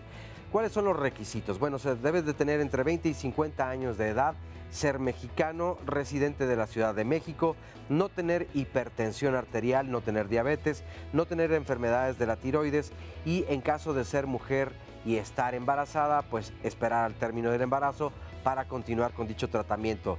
Los beneficios son estudios de laboratorio, medición de tensión arterial, peso, talla y circunferencia de cintura. Todo esto es gratuito y el tratamiento dura 10 años. Para mayores informes y todas las personas que deseen entrar a este proyecto Tlalpan 2020 pueden comunicarse al 55 73 29 11 a las extensiones 24 300, 24 302 y 24 303. Así que esta es la información importante, casi todos los lunes les damos esta información para que la tomen en cuenta. Vamos a ver la siguiente cápsula. Un resincronizador es un dispositivo implantable que se puede colocar en el corazón para mejorar la forma en la que se contrae el corazón.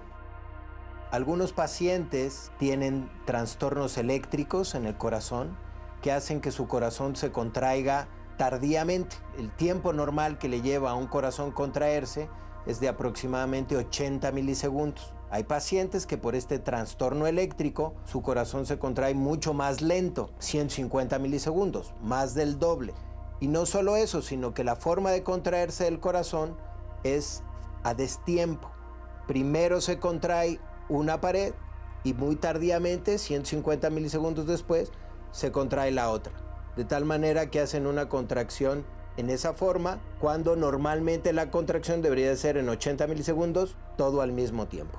Esa alteración en la forma en la que se contrae el corazón hace que como bomba el corazón funcione peor, que los síntomas de insuficiencia cardíaca se exacerben y que el tiempo de vida de un paciente con insuficiencia cardíaca se acorte.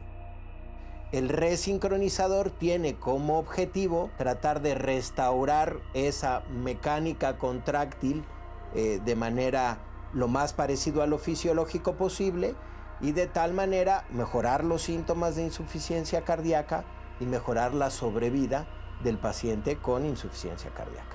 Como te platicaba, 1/3 de los pacientes que padecen insuficiencia cardíaca o una falla en la forma en la que el corazón se contrae, tienen este trastorno eléctrico de conducción que hace que el corazón contraiga a destiempo y lentamente. Entonces acaba siendo un número importante de sujetos, ¿de acuerdo? Ese 30% de pacientes en insuficiencia cardíaca que tienen este trastorno de conducción que se conoce como bloqueo completo de rama izquierda serían los candidatos ideales para este tipo de terapia. La vida útil de un resincronizador depende del modelo o generación que se esté utilizando, pero las últimas generaciones tienen una duración de batería o de vida útil del dispositivo entre 6 y 10 años. La principal importancia de los resincronizadores es mejorar la calidad de vida del paciente con insuficiencia cardíaca, mejora su capacidad para hacer ejercicio, disminuye el número de hospitalizaciones que ese paciente va a tener a lo largo de un año o del tiempo que esté bajo tratamiento y disminuye la mortalidad total de los pacientes con insuficiencia cardíaca. Vamos a escuchar más testimonios del público. Hola, Lucina. Hola, pues felicidades por su aniversario. Yo estoy aquí, soy Lucina del grupo de miocardio. Fui infartada en el 2010, un infarto al miocardio. Fui diagnosticada con angina de pecho, hipertensión y aterosclerosis múltiple. y también insuficiencia venosa. Actualmente, pues mi vida ha sido mejor en este lapso de años que han transcurrido, ya que pertenezco al grupo de miocardio, donde hemos tenido un buen aprendizaje de vida. Hemos aprendido a alimentarnos bien, tenemos ahí nutrición, tenemos tanatología, psicología, y actualmente interactúo a dar el ejercicio cardiovascular a mi grupo.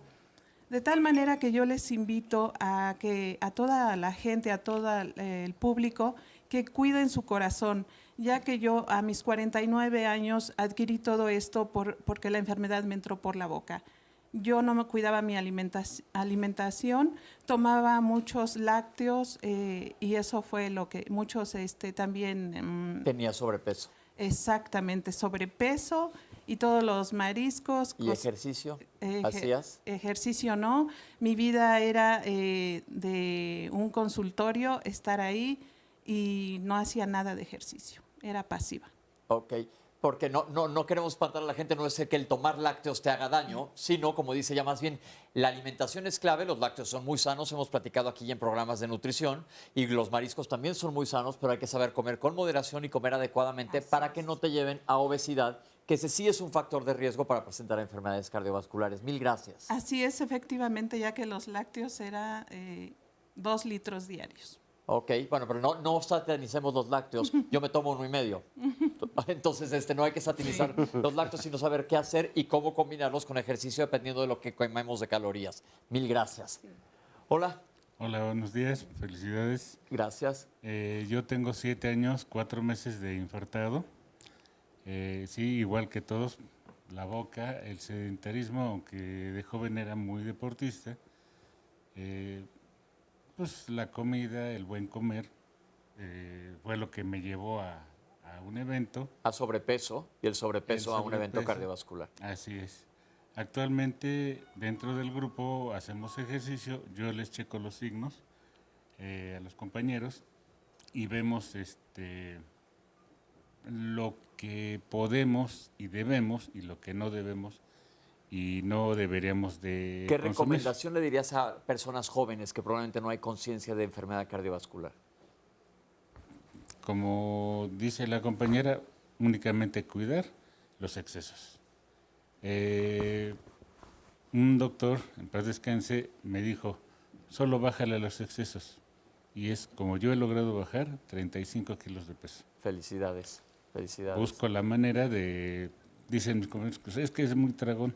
Sí, nada más un día a la semana me desmando, como decía mi doctor. Se vale. Se vale. Lo comentamos, ya tuvimos un programa de nutrición que vale la pena que lo vean, porque muchas veces pensamos que comer sano y adecuadamente es comer feo y desagradable, lo cual aquí hemos roto ese mito alrededor de muchos otros mitos que tratamos de romper todos los lunes aquí en Diálogos en Confianza. Se vale comer rico, se vale comer sano y sí, de vez en cuando uno darse sus gustos. Muchas gracias. Gracias a ustedes. Ok, doctores, en base a las 3 cápsulas últimas que vimos, el resincronizador, el desfibrilador y el marcapasos, ¿todos van en el mismo aparatito o son diferentes? Sí, en un mismo aparato puede ir solamente el marcapaso, puede ir solamente el resincronizador o puede ir el desfibrilador con el marcapaso o en un solo aparato pueden ir los 3. Ok, y eso lo determinan porque cuando va un paciente con ustedes, dependiendo del tipo de paciente es lo que se coloca. Exactamente, dependiendo de la patología, si el paciente tiene, casi siempre vienen asociados ritmos lentos, un paciente que tuvo infarto o que tiene una miocardiopatía dilatada, tiene insuficiencia cardíaca, tiene alto riesgo de muerte súbita, entonces le tratamos ritmo lento, fibrilación ventricular, muerte súbita y mejorar su calidad de vida con el resincronizador. ¿Qué tan caros son estos aparatos?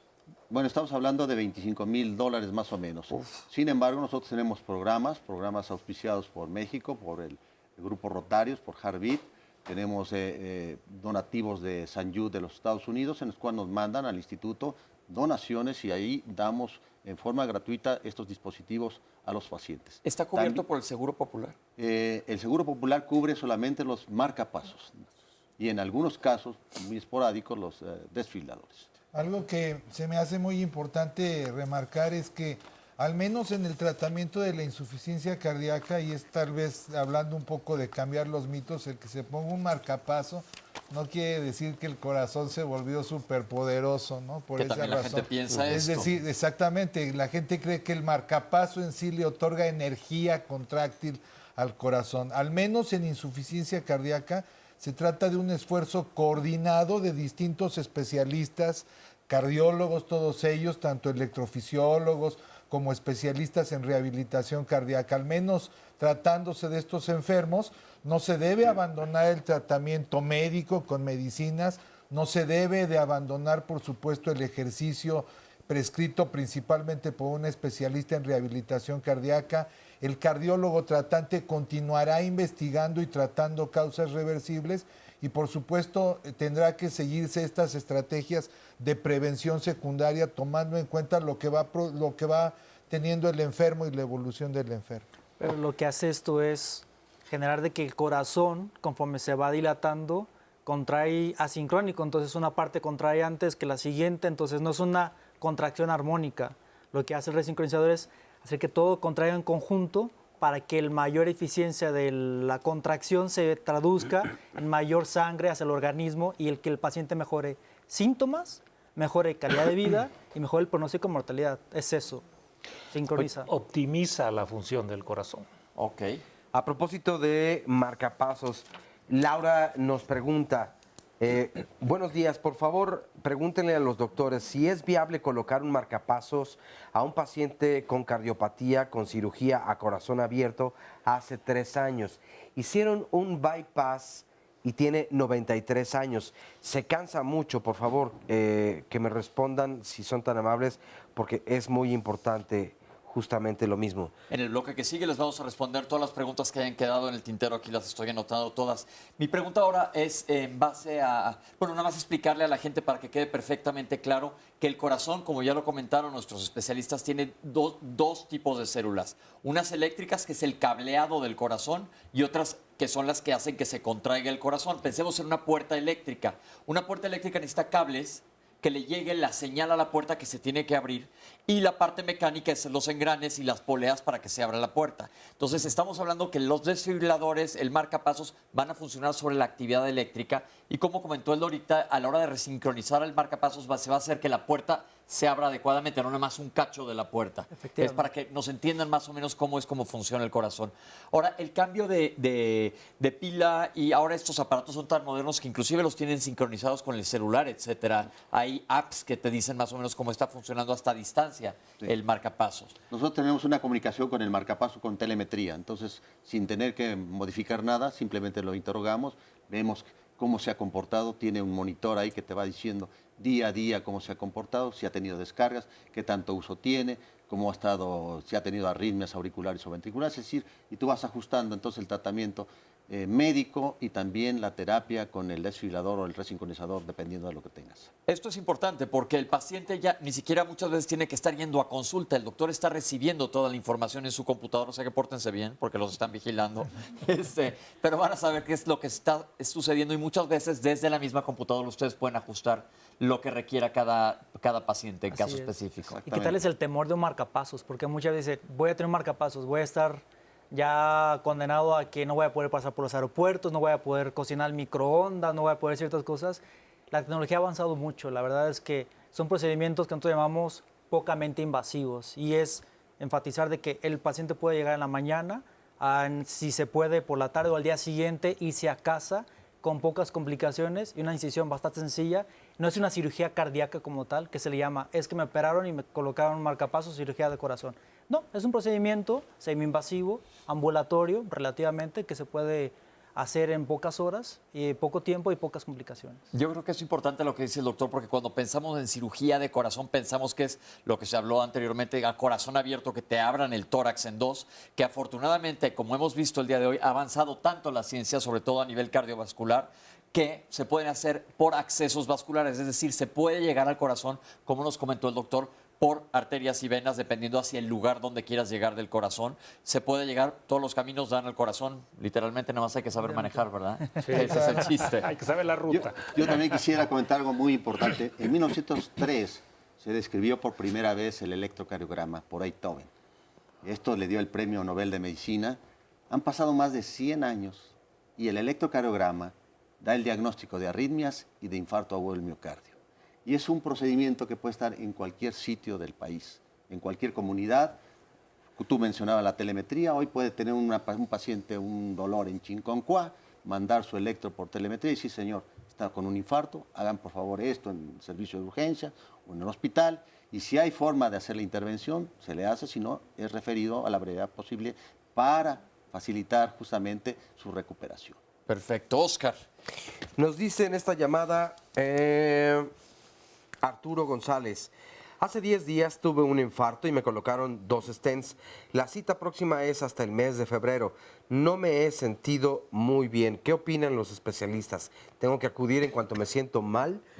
Eduardo Calvillo, me gustaría hacerle una pregunta a los especialistas en el panel. A la cápsula Losartán. Quiero saber si funciona para prevenir algún infarto o si solamente sirve para que no me suba la presión. Me preocupa un poco ya que fumo por las noches de 3 a 4 cigarrillos. Me gustaría saber qué tanto daño me puede llegar a hacer todo esto. Juan Guadarrama, mi hijo tiene 10 años y es hipertenso. Los médicos dicen que tiene la aorta estrecha. Le hicieron una cirugía del corazón de más pequeño. El cardiólogo nos dijo que necesita un cateterismo. ¿Qué tan necesario y riesgoso puede ser este evento?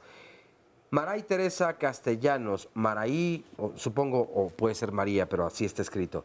Fui operada, me dio fiebre reumática, por lo que me cambiaron las válvulas mitral y aórtica.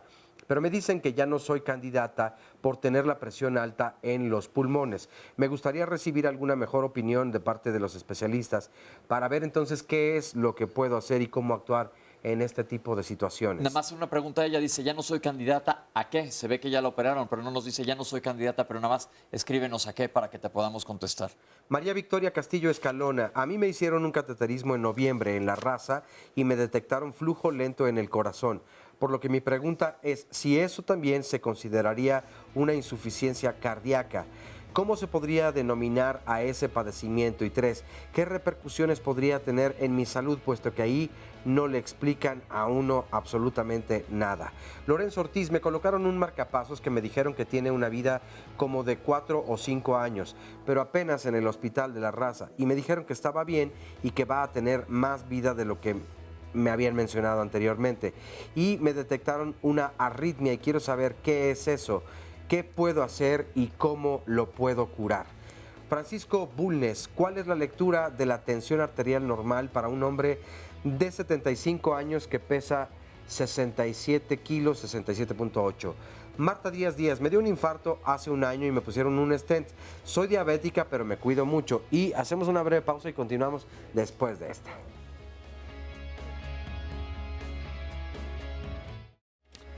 Bueno, estamos aquí de regreso en Diálogos en Confianza. Estaba leyéndoles yo en el bloque anterior una llamada de Marta Díaz Díaz y tuvimos que interrumpirla un poco, pero dice así, me dio un infarto hace un año y me pusieron un stent. Soy diabética, pero me cuido mucho. Últimamente tengo dolores muy fuertes en la pierna izquierda y sigue hasta el tobillo. ¿Esto tiene que ver con el infarto pasado o con la diabetes que tengo? Y esta otra pregunta que es de... Ahora, ya, aquí está, Ricardo Rueda. Los cardiólogos de todas las otras instituciones gubernamentales tienen la misma capacidad y experiencia que los del Instituto de Cardiología o no tienen el mismo nivel, nos pregunta. Estos equipos y aparatos que están mostrando se disponen a todas las instituciones de gobierno y están a la mano del público o solo en el Instituto Nacional de Cardiología. Esas son las dos preguntas y vamos a ver a continuación el resumen de la segunda parte. La cardiología intervencionista ha sufrido una evolución, estamos hablando de avances muy importante a lo largo de los últimos años. Los stents y los dispositivos en general son mejores, de mejor calidad y son mucho más accesibles. Se logra destapar con estos stents, no va a desarrollar insuficiencia cardíaca en los años que comentábamos. Tenemos alrededor de 40 años implantando válvulas protésicas cardíacas, las válvulas mecánicas, que están compuestos de una aleación. Y el otro tipo de válvulas son las válvulas biológicas, de las cuales se conocen muchos tipos. México está a la vanguardia en todos los tipos de dispositivos de válvulas que se colocan actualmente. Aquel paciente que tiene síntomas de falla cardíaca por algún problema de alguna válvula Hoy en día no requieres obligadamente cirugía cardíaca.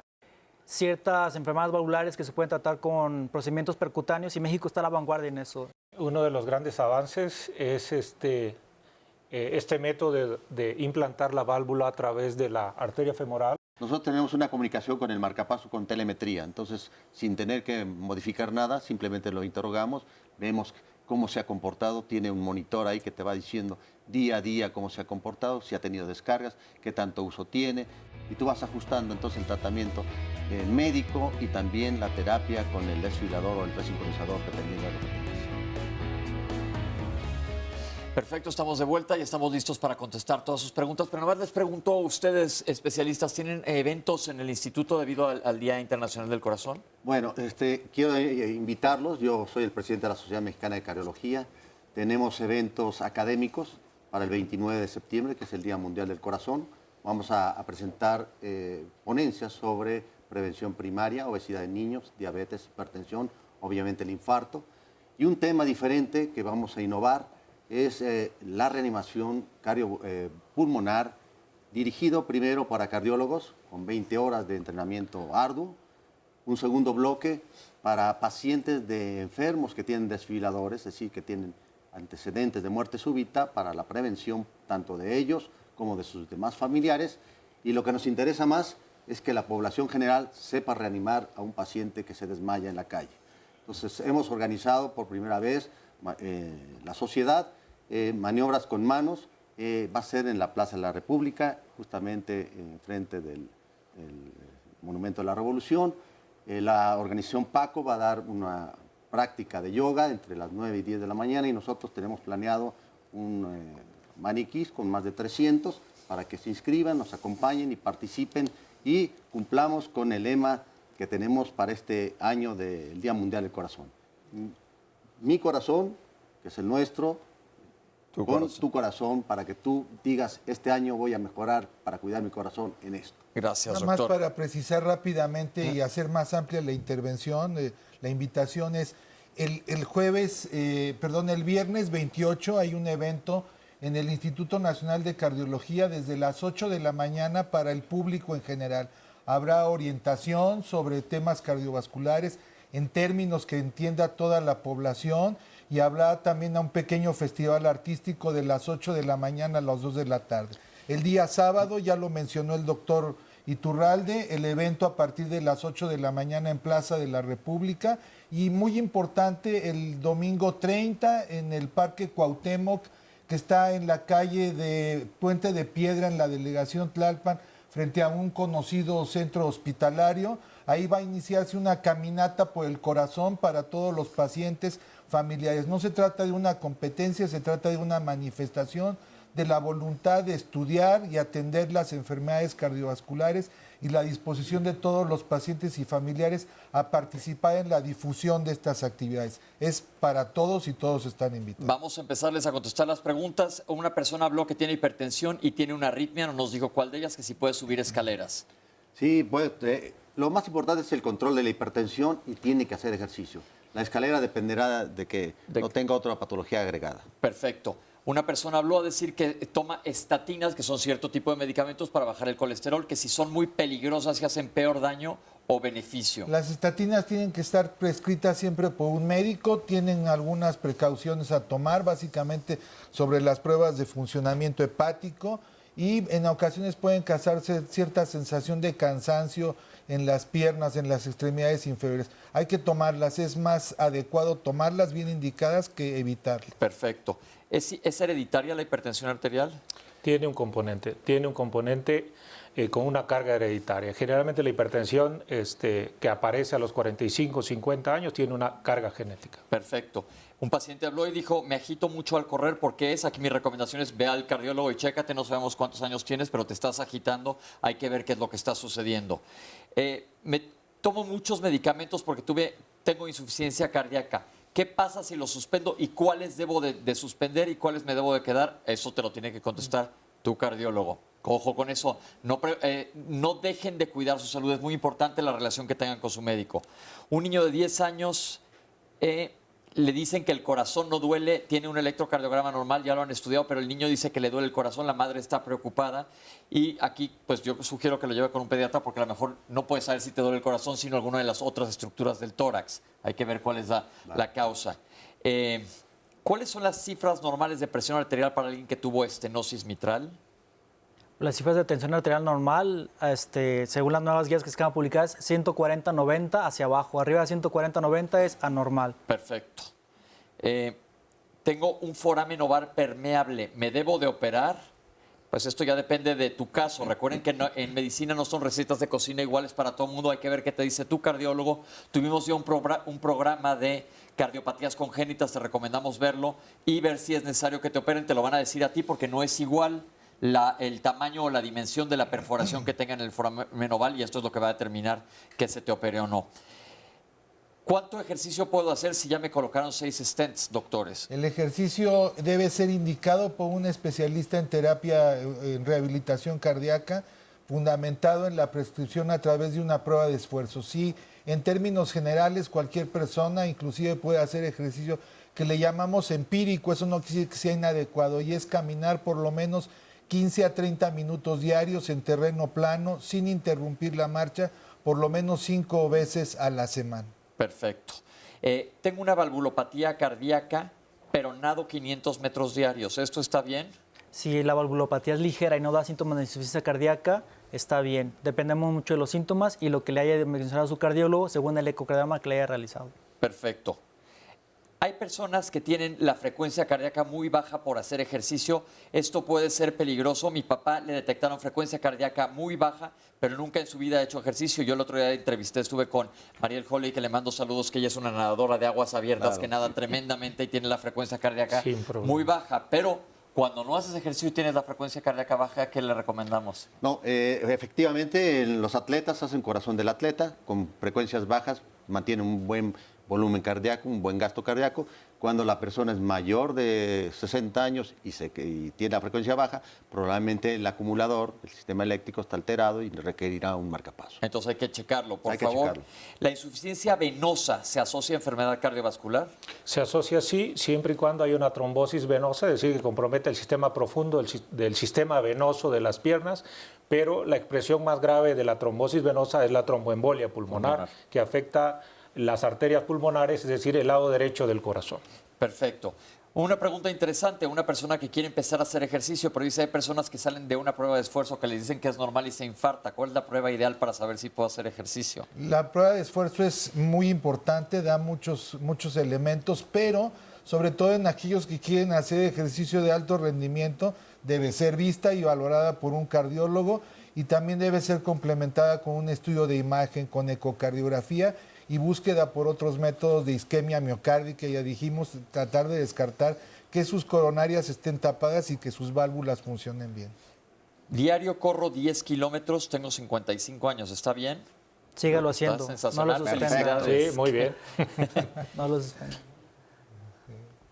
Nos hablan de un paciente que tiene 93 años, le colocaron un marcapasos por cirugía de corazón abierto y porque tiene un bypass. ¿Esto está bien? Pues me imagino que sí, ¿no? Sí, yo creo que sí. Sí se lo colocaron. Está indicado. Debe tener indicación. No me siento bien, me colocaron stents y me dieron cita hasta febrero. Si no se siente bien una persona que tiene cita en alguna institución, me imagino hasta febrero puede ir a urgencias. Por supuesto. A que lo chequen, sí, para ver que todo esté funcionando adecuadamente. No te esperes hasta febrero si no te sientes bien. Me dan un medicamento, no damos nombres de medicamento de aquí, para la presión arterial. Esto me protege contra infartos. Yo fumo todos los días. Primero deje de fumar y no vaya a suspender el medicamento. Sobre todo porque los medicamentos pueden dar una sensación de seguridad falsa y se puede infartar de todos modos. Entonces, si tiene un factor de riesgo como es el tabaquismo, échelo para afuera. Tengo 10 años con hipertensión arterial por estenosis aórtica. ¿Es necesario que me operen? ¿Qué riesgo tengo? La estenosis aórtica es una enfermedad que debe de atenderse prontamente porque a medida que evoluciona tiene capacidades de producir insuficiencia cardíaca, de tener dolor torácico que le llamamos anginoso y lo más importante la puede predisponer a muerte súbita cardíaca. Perfecto. Me dijeron que tengo flujo lento en el corazón por insuficiencia cardíaca. ¿Qué quiere decir esto? ¿Qué repercusiones tiene? No me explican a dónde va esta paciente, dice que no le explican. Aquí yo les insisto todos los lunes a los pacientes, pídanle, tienes tu derecho, ya tuvimos un programa de derecho de los médicos y de los pacientes, y tienes derecho de decirle a tu doctor, ¿cómo se llama lo que tengo? Puede que estés en estudio y a lo mejor no tengan un diagnóstico definitivo, pero todos tenemos derecho. Y no solo eso, yo creo que debería ser una obligación que todos sepamos. Les he comentado aquí que a veces llega alguien a consulta y te da una historia clínica y, pues sí, estuve internado, pero no sé por qué. Pues, ¿cómo?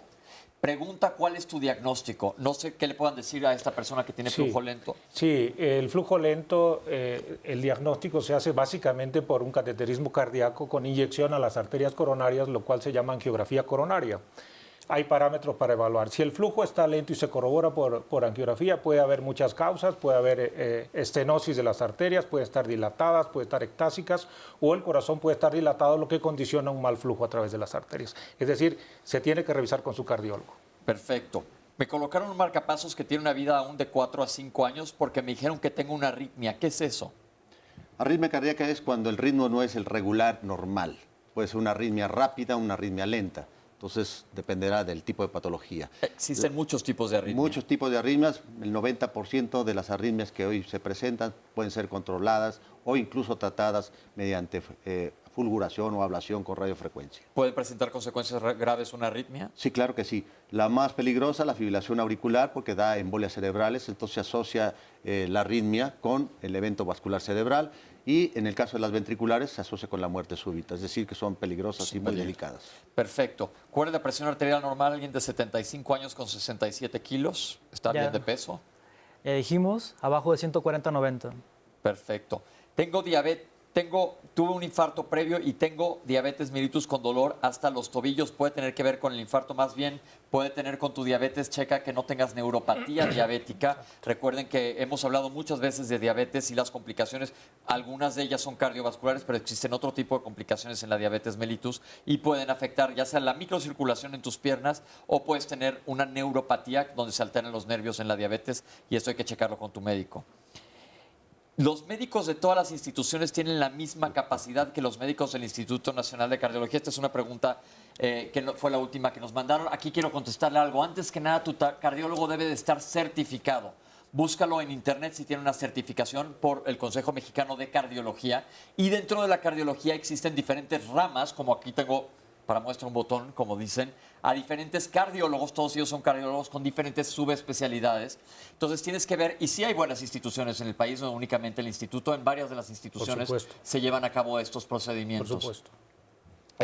¿Algo más que nos quieran agregar, doctores, antes de irnos? Óscar. Una más, Alma Vicencio dice, buen día, mi hija de 7 años tiene atresia pulmonar con comunicación interventricular y colaterales aortopulmonares. Las ventas pulmonares son hipoplásicas, venas, sí, dice ventas. Fue diagnosticada desde los 40 días de nacida, pero no la han operado, ya que dice el cardiólogo que no es viable. En algún momento se necesitará la operación. Hay técnicas nuevas que puedan usarse. También tiene un posible Sturz-Weber, ya que tiene una mancha de vino de Oporto en la mejilla y la barbilla. Pues aquí lo importante yo creo que es que hable con el cardiólogo, el cirujano cardiovascular. Hay cirujanos cardiovasculares que se enfocan sobre todo en cardiopatías congénitas. Tuvimos aquí al doctor Alexis Palacios, estuvo aquí con nosotros, habló ampliamente de esto. Y ese día te recomiendo a quien nos acabas de hablar que veas ese programa, te comuniques con ellos para que sepas qué hay para adelante. Nos queda, sí, doctor, algo yo quisiera sí comentar algo, porque nos faltó un bloque importante, las cardiopatías congénitas, que los niños nacen y se les está operando, y no solamente operando, se está haciendo intervencionismo, es decir, sin abrir, simplemente tomando la arteria o la vena, y esto ha dado lugar a otra patología que estamos viendo mucho en México, que se llaman cardiopatías congénitas del adulto. Es decir, aquellos jóvenes que pasan de los 18 años y que han sobrevivido justamente porque se les ha operado o tratado en la infancia, y ahora tenemos en la edad adulta un control de ellos que en el Instituto de Cardiología ocupa más o menos un 25% de la población. Perfecto. Un grupo fue un muy programa importante. sensacional que tuvimos aquí. Les quiero dar las gracias a nuestros especialistas, a nuestro público, a toda la gente que nos está viendo en su casa por habernos acompañado el día de hoy. Y Óscar acaba de salir a traernos algo. Quiero saber qué fue lo que fue a hacer. ¿Qué hay, Oscar? Pues mira, me vine corriendo desde mi casa porque ayer toda la noche estuve cocinando este pastel para los 22 años de Diálogos en Confianza. No, la verdad es que nuestra directora, Jimena Saldaña, directora de Canal 11, nos manda este pastel, desde luego, pues uniéndose a las felicitaciones de estos 22 años de transmisión ininterrumpidos de Diálogos en Confianza, razón por la que estamos muy contentas y muy contentos en todo el equipo y todas las personas que hacen posible este programa. Pues estamos contentísimos, entonces es día de que vamos a festejar con un poco de pastel, ya nos lo comentaron en el público, un día a la semana se vale romper la dieta que no sea absolutamente sana y comer un cacho de pastel. Gracias, doctores, gracias por acompañarnos. Muy amable, gracias. Nos vamos a ver aquí la próxima semana. Oscar, muchísimas gracias, gracias a nuestras intérpretes también, y como les dije, a toda la gente que nos dio su testimonio, es muy valioso, no solo para los que estamos aquí, sino para el público general que nos está viendo, y a ti que nos estás viendo en casa, muchísimas gracias. A la producción, besísimo grande, porque los queremos mucho. Si no es por ustedes, nada más nosotros damos la cara, pero esto implica muchísima más gente. Gracias y nos vemos la próxima semana aquí.